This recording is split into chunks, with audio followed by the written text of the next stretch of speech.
Alright everybody, this is going to be my fifth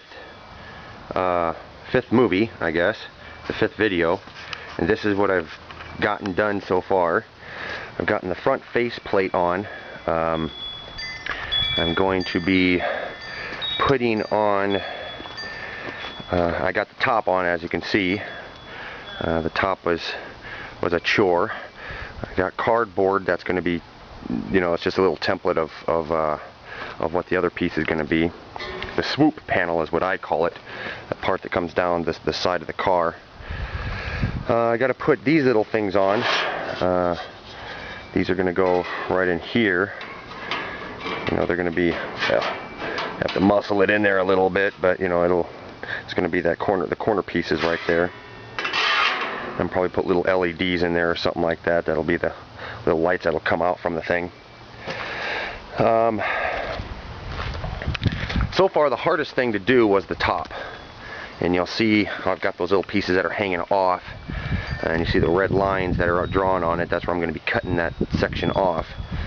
But this entire thing, the whole top, is not being held on by these supports. These supports are just, you know, for show for right now.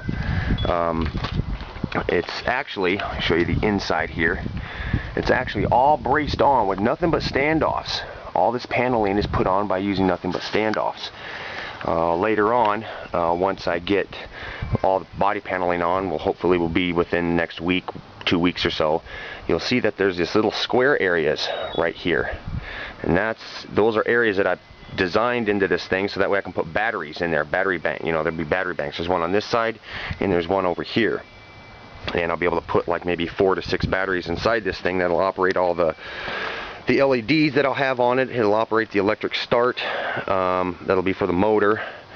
All of this metal, all of the sheet metal is all 20 gauge, and the only thing, the cardboard piece, which is right in here, I did the other day, yesterday, and this is actually 18 gauge, and the reason I'm switching over to 18 gauge to do this panel is because there's so much surface area on it.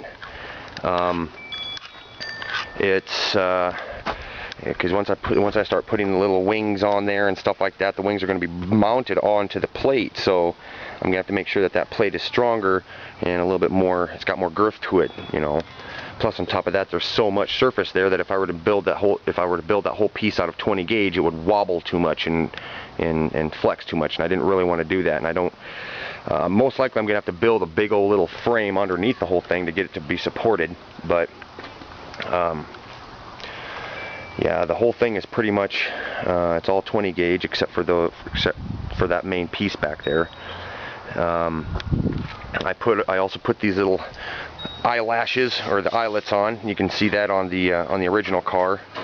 And then I thought I'd take a moment to show you all the equipment that I used to put this whole thing together. Okay, this whole thing, the whole cart, was built in a half of a garage. You see where the table is at? From that table on back is like some of our storage and some of that sort of stuff. So this is pretty much a single car garage that I built this whole thing in half of a single car garage. Now another thing that I've got is that's my drill press, and that's the only decent piece of equipment that I've got. That is my welder, and that thing right there is a little 110 volt 90 amp flux core welder right there. A little thing I plug into the wall. It's not 220, and it's a MIG. Notice how there's no gas hooked up to it, so it's all flux core. So I built this whole cart using that welder, and the drill press is also, you know, the only decent thing I've got is that drill press that I showed you. Another thing that I'll show you is my chop saw. This chop saw is it's a Ryobi wood chop saw. It's for wood primarily, and I took off the wood blade and stuck on a steel cutting blade for it.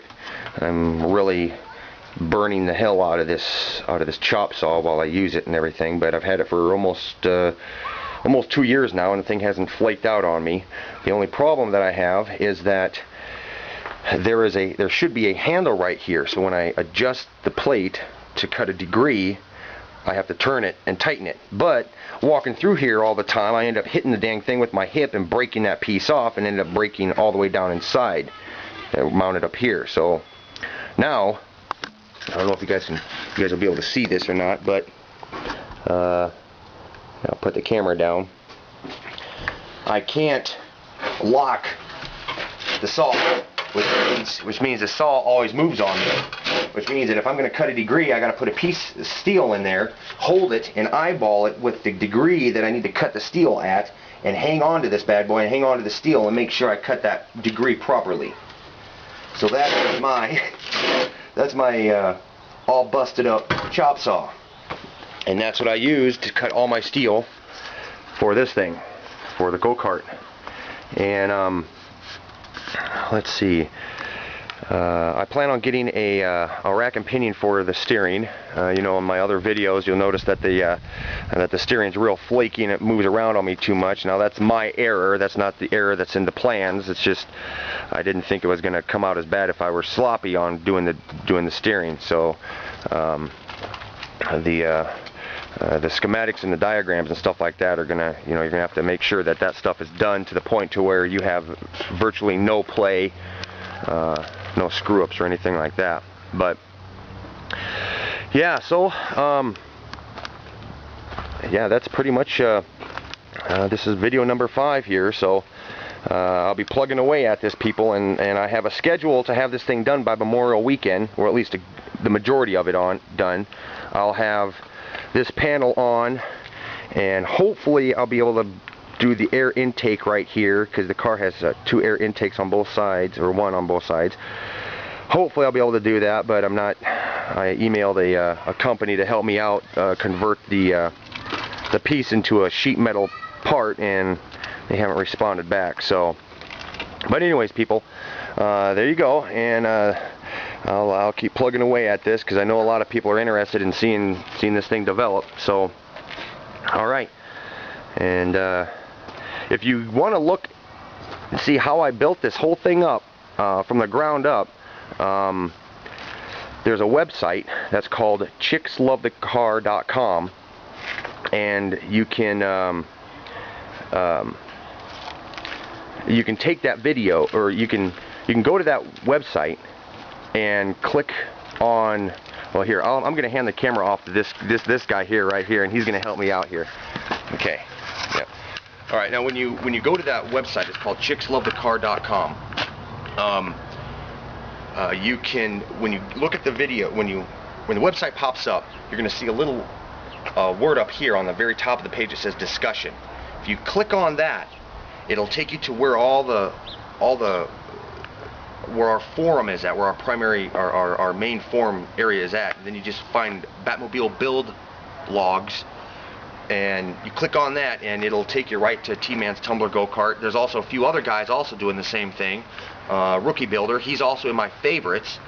And then there's also Batman for Reals. His name's Terry, and he's got dualies on the back of his kart that he's building. So these guys are plugging away at it too. So take the time to check out their stuff, and they're getting going too. So I want to see everybody get this stuff going. So I guess that's everything. So I'll talk to you guys later, and take it easy.